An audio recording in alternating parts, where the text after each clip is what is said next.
ang tinatakbo ng laro ni Arwin, excited siya sa malaking posibilidad na mag-MVP. He says na malaking factor ang pagtutulungan nila ng team, kaya naman nakakapag-deliver siya. Hindi daw mapapantayan ang mahuhusay na laro sa practices at actual games, kaya naman pag nakuha niya ang award, it will truly be a sweet victory not only for him, but for Petron. Balik sa inyo. Ilang taon na natin tinututukan to, Jason. Itong si Arwin Santos, always in the running sa best player of the conference, always in the running year in year out sa MVP. Is this the year for Arwin Santos? It happens to be the year. It's fairly going to be a strange year because it seems that he's been more dominant in previous years. Arwin trying to get to his average of nearly a double-double here. Kasama niya si Segsi na Kramer, Cabagnot, Lassiter, and Lutz. The Global Port's got to start to make a run here if they want to get back in this game. Tiele looking for Mercado. Linganay has 8 to work with. Kasama nila sina Salvador and Cummings ni hindi nakahawak ng bola. Yung import sa pagkakataon niya. Substitution, Jay Washington for Hans Tiele. And now Coach Janelle redeploying his starters as we take a look at this Prestone defensive stop of the game. Brought to you by Prestone Brake Fluid. For superior braking action and safety, Prestone Brake Fluid sigurado nasa mabuting ang kamay. Number 29, Arwin Santos is first one on the Blaze Boosters. Arwin picks up his first personal. 2 shots, Jay Washington at the line.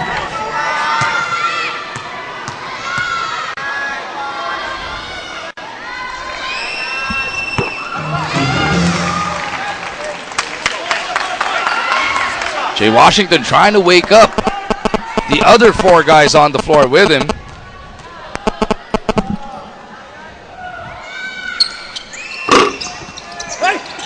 Mintis nga lang. Linganay is there to clean it up. Big help there coming from Rudy Lingay. Don't expect a guy that small to be getting offensive rebound. Big pick from Arwin. Cabagnot, nakita si Kramer, natagaan ng bola. Napatama pa nila kay Doug bago lumabas to sa baseline. So here comes Batang Pierre. Pagkakataon nila to get themselves right in the thick of this game. Cummings against Lutz. Pushing foul whistled on Chris. Pushing foul with 3 Chris Lutz. Substitution, Elijah Wilson for Chris Lutz. Shot clock 14 seconds.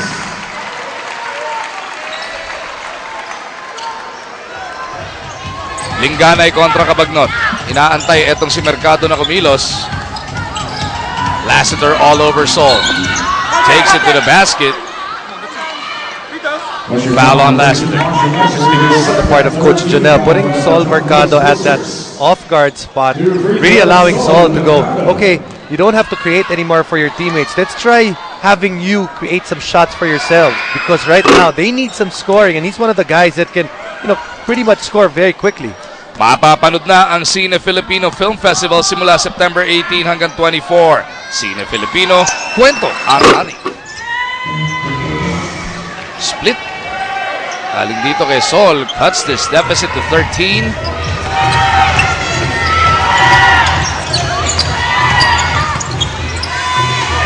Cabagnot kontra Linganay, looking for Kramer, taken away by Salvador.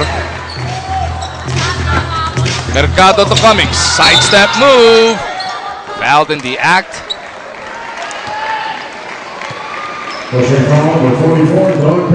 Kramer whistled for this one. The great Rose marking Cummings.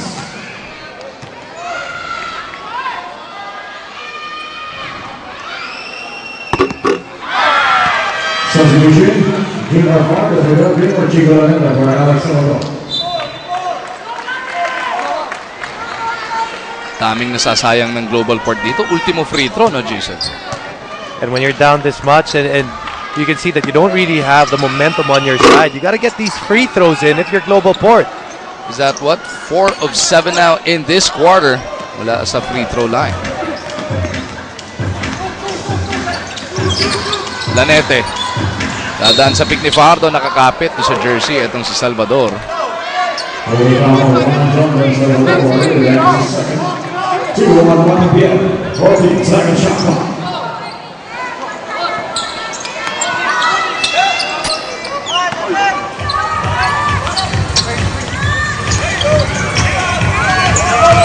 Millsap kontra Mercado.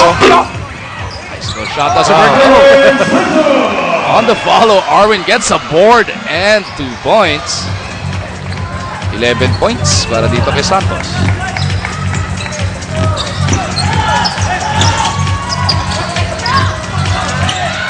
Linganay, long 2.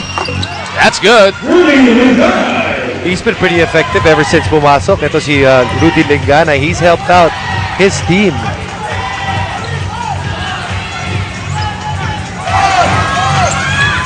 Lassiter pulls the trigger. Rattles it out. Linganay for the rebound. Mercado looking to attack the defense habang nakatalikod pa etong si Marcio. Looks like he tweaked something there. Pero ipapagpag lang yan. Ito ni Solomon. Already in the penalty is Petron. That's very early. 9:23 to go. So this may be one of the things that Global Port can try to take advantage of. Jondan trying to carve out space kontra dito kay Fajardo. Picks up the personal.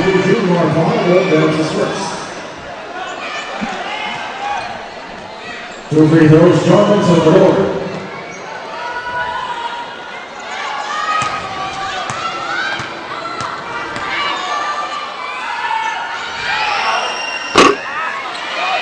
Another miss. That's 3 straight misses.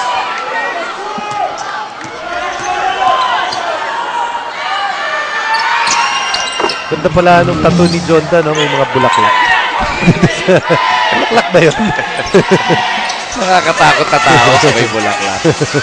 Pero, hindi napansin in recent years, nobody messes with Jondan. Jondan is, you know, he might not be the biggest of big men out there, but yung lakas niya, you know, he carries enough weight out there. Remember the shot he delivered in the mid-2000s? Red Bull kalaban niya nun, nasa Pure Foods pa siya, di ba? Kaya wala nang nangungulit dyan kay Jondan. Sabi nila, he can walk the walk as well. Fajardo gusto bumawi. This time around, si Jondan naman ang napituan ng foul. It's just tough para kay Jondan because, you know, strength-wise, he can match up with Junmar Fajardo. Problem is, size-wise, you know, pag umikot si Junmar, he can just shoot very easily over him. Junmar had to work for that catch. Gets it out to Millsap. Elijah attacks. No count on the follow para dito kay Arwin. May foul na, dun pa lang sa tira ni Millsap. All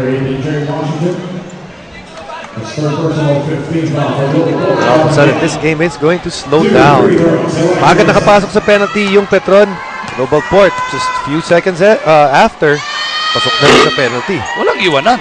Sama-sama lang as we send it over to Erica. I still want to see the players to their fullest potential. Yan ang sabi ni Coach G. Sa gitna ng 7-game winning streak, may ilalabas pa daw ang Petron. Coach G still sees the team in transition, kaya naman hindi pa daw yan ang best nila. But he's happy for the openness of everyone, accepting their roles with the defined rules. Kaya naman alam niyang they're on the right track. Balik sa inyo. Yun ang nakakatakot. But yung coach mo mismo, hindi lang room for improvement. Alam niyang malayo pa, marami pang mabibigay ang kanyang mga bata. And he's seen it all for this team. He's been there tenure-wise, one of the longer ones. Kasama mo na yung player at coach. Millsap zigzagging his way to the basket. Junmar on the follow. Ayaw. Jondan loses it to Lassiter. Salvador complaining, inabot daw siya sa mata. Another fast break, not scored, and luckily for them, they're able to force a turnover. Balik sa 15 ang abante rito ng Petron. See his Junmar's teammates telling him, taas mo na lang yung kamay mo because instead of drawing the charge, what he did was sinalubong niya si Markeith Cummings. Alam mo sa nilalaro ngayon na itong Petron, if they carry on all the way to the final buzzer, lahat ng team actually, unang target mo to make the top 8. Pero kung kakayanin mo, at least top 7, huwag ka lang mag-8 dahil Petron makakatapat mo pagdating ng playoffs, and Petron will be sitting on a twice to beat advantage.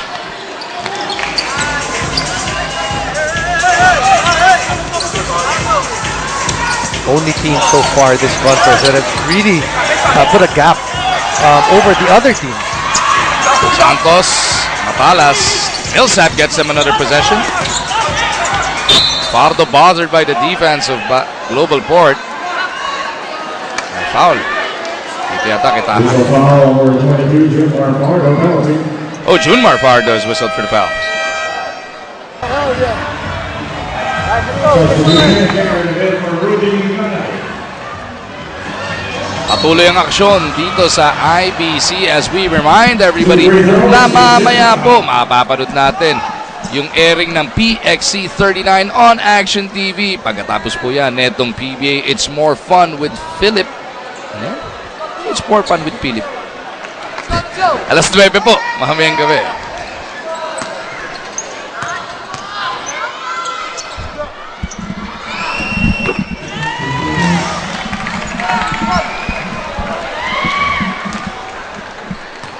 $83-71 is the score. Oh, Petron is not actually putting Global Port away. They're also giving Global Port a lot of opportunities.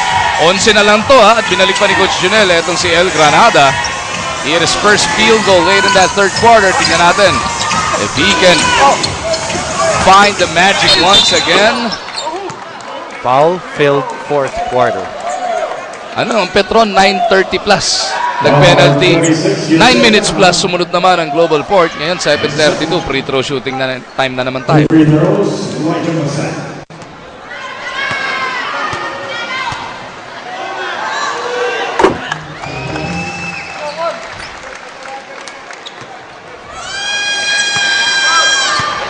Commissioner's row. Uy! Akalain mo, si Paras, taga-commissioner's row na ngayon. Ang big time naman nun.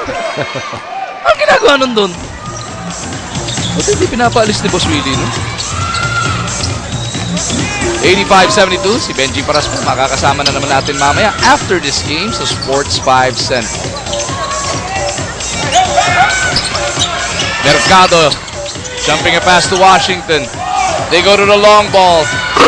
Cummings couldn't deliver. Fajardo fouled by Taha on the rebound. Or free throw. Whistle foul over 26, Yosef. Pero si Benji Paras pala, no? Pagka naka-coat and tie na ganyan at pinatabi mo sa mga karespe-respeto, pwede. Nagay sa commissioner si Benji. Ano sinasabi mo? Hindi mo nire-respeto dati si Benji? Hindi, kinakatakutan. Ngayon pala pwedeng ano. Bigyan mo lang, sasabihin ko sa kanya lahat ng mga sinasabi mo. Nakita ko walang override eh, kaya pwede tayong panggulo. Uy, magpakwento muna tayo about Junmar dito kay Erica. Ni J-Wash sa mga naging mentors daw ni Junmar sa Petron, lalo na pagdating sa depensa. Kaya naman, it's very exciting for him to play against J-Wash at makita for himself kung tama ba ang mga natutunan. Dinedagpan niya that he's happy because after Gilas, #1 ang Petron sa conference, pero gusto daw niyang maiba ang ending by being the champions this time. Balik sa inyo. That's him and the rest of Petroniverse. Medyo matagal na inaantay ng Petron faithful na makabalik sa promised land etong kanilang koponan. Last time Petron did win a championship was actually also in the third conference in the Governor's Cup.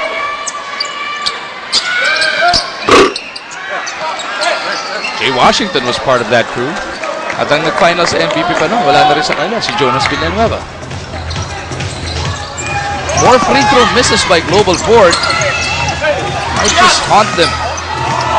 Oh! By the end of this game, what a move galing dito kay Lassiter.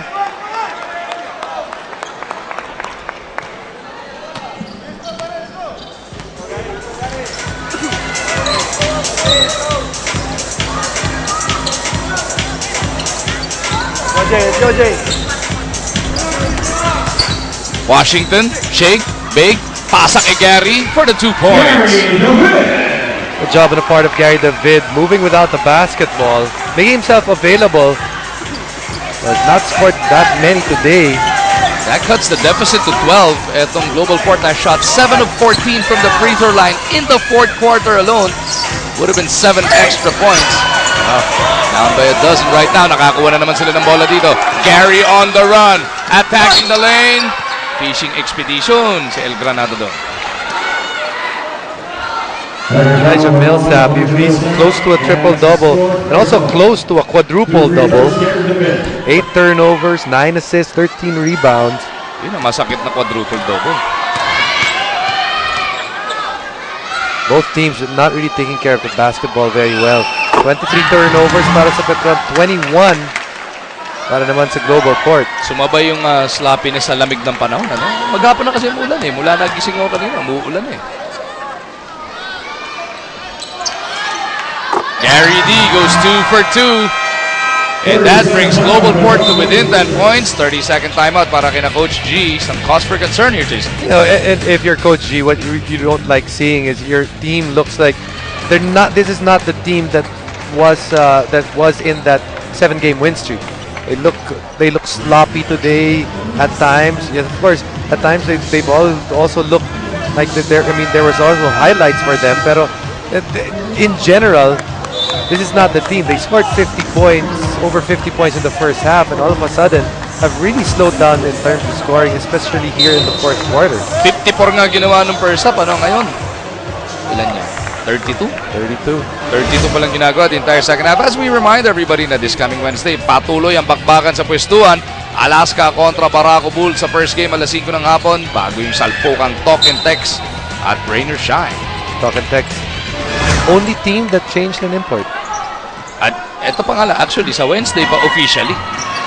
Kung matutuloy. And it's funny because they were actually one of the few teams that actually saw their import before he came here in the third conference. Second conference pa lang, last few games naglaro na sa kanila.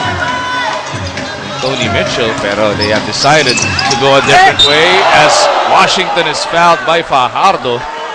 A chance for Global Port to come to within 8.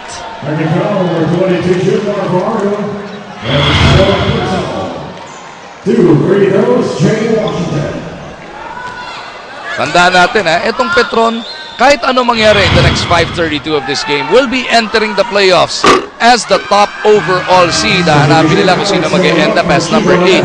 Pero with a week and a half before the playoffs actually start, dahil September 22 pa, last day ng eliminations, Coach G cannot be happy with the way they're performing right now. Especially in the fourth quarter. I think they're pretty solid in the first. Majority of the second they were good, but the fourth quarter has been a totally different story for them. Kabagnot over to Millsap. Petron trying to find that form that gave him this 7-game win streak. 6 seconds sa shot clock natitira para sa Blaze Boosters. Kabagnot to Santos. Baseline J is good. Good job on the part of Alex Kabagnot to put pressure on the defense, make the defense react and help, and find an open teammate at the corner. Washington for 3. Go. Cummings for the rebound. Cummings puts it up and will through to the line. Suke si Junmar sa foul dito sa quarter na to. 5 fouls all happening in the fourth quarter. Timeout muna para sa Global Port. Alam nyo naman dito sa Sports 5, basketball never stops. Bukas po sa Action TV mapapanood ang bakbakan ng Colegio de San Juan de Letran kontra sa Arellano University alas 4 ng hapon bago yung salpukang J. Ario Jose Rizal University kontra sa Perpetual. 88-77, Petron trying to protect this 11-point lead. Wala na pong 5 minuto natitira dito sa loob ng Cuneta. Cummings rattles home the first. Mag-margin po ang inyong likod. Kasama natin si Jason Webb. At nandiyan dyan din syempre si Ms. Erica Padilla. Rock and roll pa si Padilla.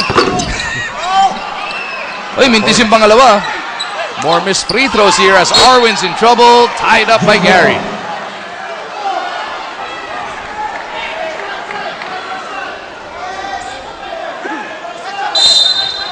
David looking to steal this one from Santos. Arwin though taps it to a space. Mercado beats everybody to the ball, but he turns it over just right away. Kabagnot underneath. Santos sneaks one through. May kasama pang foul. What a strange sequence in that jump ball. Looks like the players weren't even ready yet for the jump ball. Referee comes in and then ball actually goes to the hands of Global Port. They turn it over, and again, Arwin Santos, you have to watch out for him because on the fast break, nangunguna siya, nandun siya kaagad sa baba eh. And for more on Arwin, balikan natin si Padilla. Bago pa man din makilala ang puso sa kasagsagan ng Gilas, si Arwin na ang gumamit ng for Petron during their dramatic moments. Ngayon daw, masasabi na nila na ang hinahangad na puso ng Petron ay narating na. Dinagdag pa niya that heart is a humble heart na bukas pa rin matuto at magsama-sama hanggang mag-champion sila. Balik sa inyo. Maraming salamat. 4:31 natitira. Global Port just looking for that one last run, their last stand probably on this Sunday night. Yeah. And the thing is, they really haven't helped themselves in terms of free throw shooting in this quarter. That's 2 misses. Cummings, rebound, put back, wala pa rin.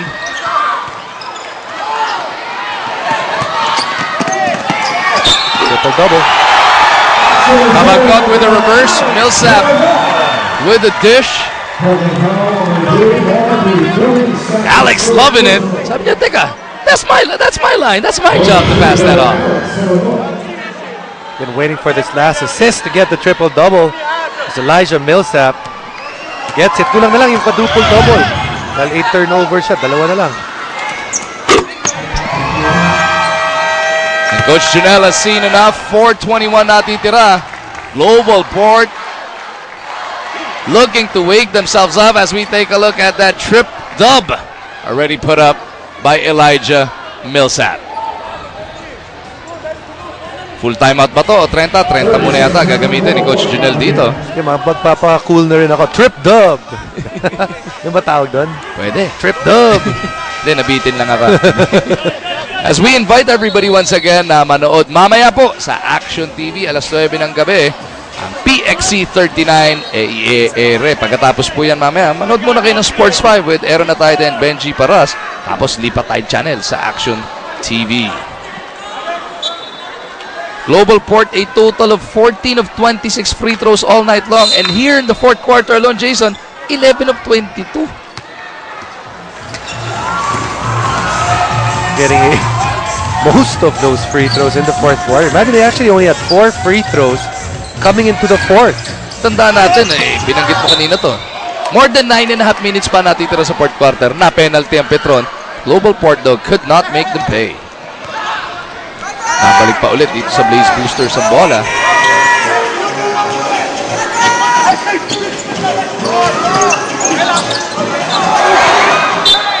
Magka-quad-up na.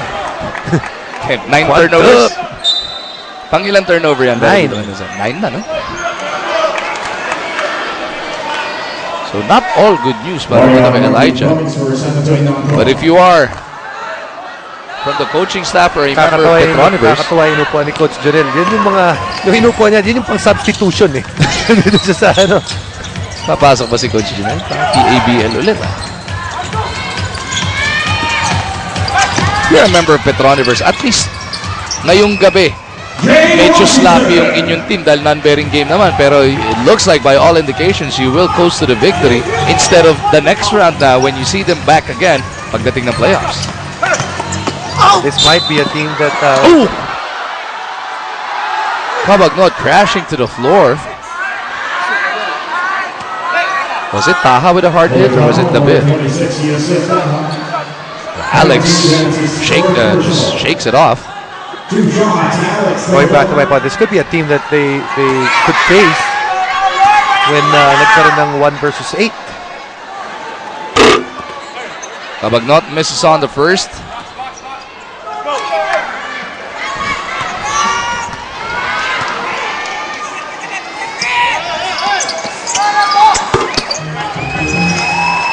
Kabagnot now with 9 points. 94-80.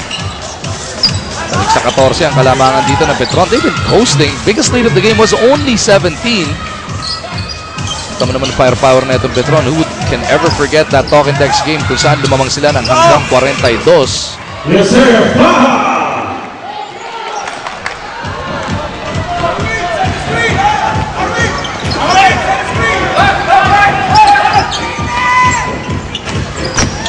Kabagnot looking to dance with Gary. Pasa niya kay Kramer. Turnover na naman. A lot of turnovers. I don't have the stat in my hand, but this probably might be the game that Petron has had the most turnovers. 25. You usually don't get to that record if you turn the ball over 25 times. Millsap with the board. Shooty foul given up by Washington. All over 18, Washington penalty, that's his 5th personal.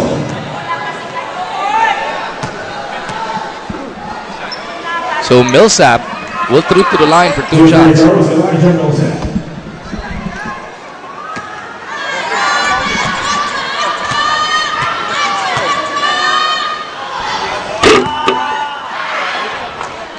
And now, pati Petron nahawa na. Nagbimintis din ng free throw. Kala nyo kayo lang marunong magmintis ha? Kami rin. Walang iwanan.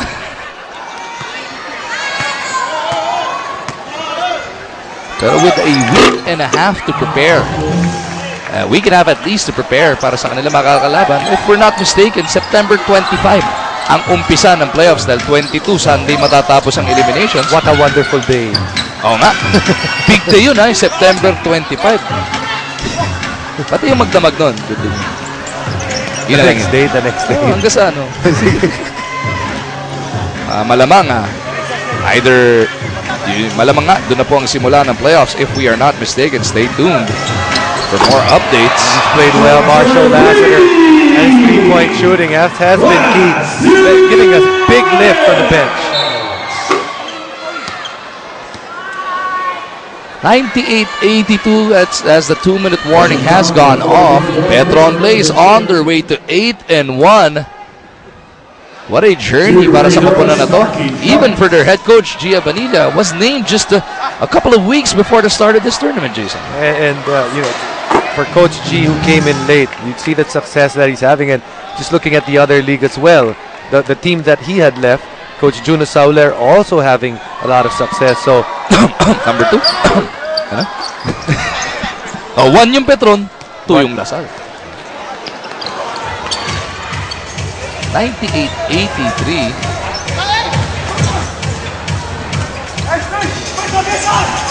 Petron trying to put on the finishing touches to this impending victory. Global Port will slide a bit down the standings though. Ooh! Cabagnot and David getting entangled. Kanina, tandaan natin, sila rin yung nagkabuhol doon nung bumagsak ito si Cabagnot. And as David got hit, he reacted. Tinamaan din ito si Cabagnot. Technical foul called on number 20 Gary David for send motion. Nataga na nga ng technical si Gary D.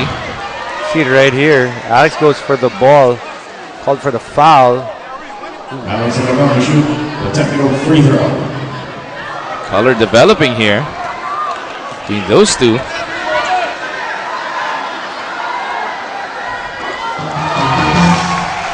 And Alex Cabagnot takes care of the technical free throw. Gary Davido will have two of his own dito naman sa kabila. Dahil foul nga ito si Cabagnot.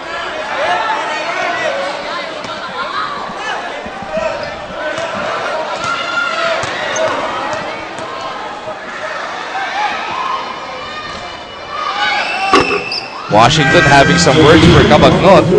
Inawat naman o pinagitnaan sila ni Lassiter. As we take a look at this Rigzona Power Rebound brought to you by Rigzona Men with 50% more long-lasting protection so you can do more. That's probably one of the guys that very frustrated today. Jay Washington. First time niya makalaban yung former team niya. You know that he wanted to come up with a big performance, but it wasn't today for him. David gets his own miss. David with a three-point play in reverse. But with a minute and a half remaining here and Petron up only by 13 pero yung body language ng both squads mukhang tapos na ito. Cabagnot with a pull-up. Oh, go. Ayan na naman si David at si Cabagnot, ano? Here we go again. Gary spinning. Gets away this time around. Oh! Eh, kiskisan pa, even after that made layup.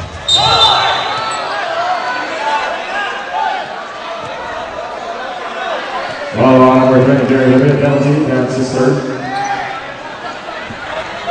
A little bit of nasty on this rainy Sunday evening inside the Cuneta. Frustrations, of course, on one end.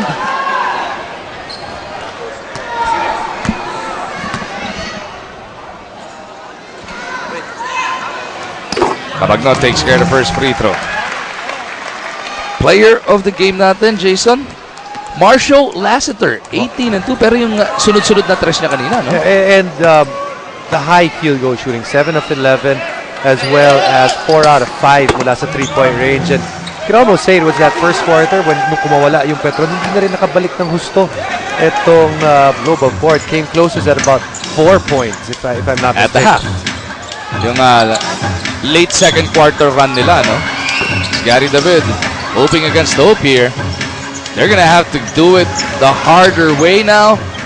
Global Port will have Barangay Ginebra this coming Friday.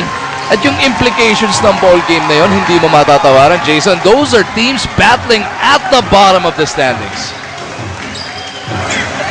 Said, games of Barangay Ginebra, they're playing teams that they can push down to the elimination, to get eliminated, but so can the teams that they're playing because dun sila ngayon lahat, nandun sila dun sa bottom half eh. Most of those teams, or all of those teams, have their fates in their own hands. Yun ang importante doon, Jason. Yeah, right now, you win out, you're good. And that will do it dito sa Cuneta. 10 seconds away from Petron finishing this elimination round on an 8-game win streak. They will go to 8-1. Natisod lang nung umpisa, mukhang napaganda pa yung para dito sa Petron because that woke them up, that loss to Meralco, and they have just run the table. Sometimes, you know, you start out on a negative and you work out that negative and use it as a reinforcement, a positive reinforcement to get together as a team, and seemingly para dito sa Petron, that's exactly what's happening for them.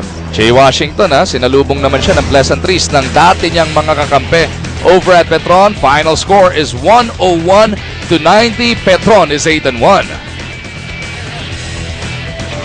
So bago po tayo bumalik sa Sports 5 Center, meron po tayo muna magiging espesyal na bisita, and it's none other than the winning coach, Coach G Abanilla. Coach G, number 1 in the playoffs, 8-1.